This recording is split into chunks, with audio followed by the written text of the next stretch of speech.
உள்துறை அமைச்சர் திரு அமித்ஷா அவர்களும், உள்துறையுடைய செயலாளர் கோவிந்த் மோகன் அப்படிங்கிறவரும், உள்துறை இயக்குனர் தவன் பேகா, என்ஐஏவுடைய இயக்குனர் ஜெனரல் சதானந்த் வசந்த் ஆகியோரும் மற்றும் ஜம்மு காஷ்மீருடைய டிஜிபி இவ்வளோ பேர் சேர்ந்து 2 முறை மீட்டிங் போட்டாங்க.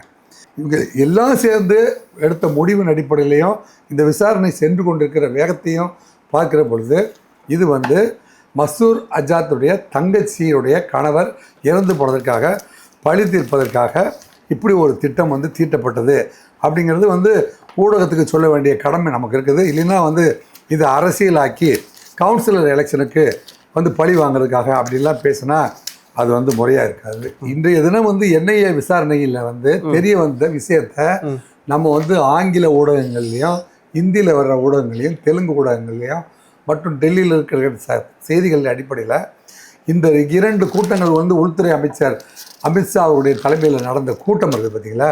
இந்த கூட்டத்தில் என்னென்ன தகவல்கள் பரிமாறப்பட்டது அப்படிங்கிறது அடிப்படையில் நான் சொல்கிறேன். ஆர்டிகல் 370 ரிவோக் பண்ணி எங்களுக்கு சேர வேண்டிய, அதாவது பாகிஸ்தானுக்கு சேர வேண்டிய நிலப்பரப்பை இந்தியா எடுத்துக்கொண்டது. இன்பமயத்தையும் அவங்களுடைய இயல்பு வாழ்க்கையும் நாங்கள் பாதிக்க வைக்கிறோம். இது எங்கள் நிலம்னு தெரிவிக்கிறதுக்காகத்தான் இந்த அட்டாக்கை நாங்கள் பண்ணுறோம் அப்படின்னு தான் உள்ள தாக்குதல் பண்ணாங்க.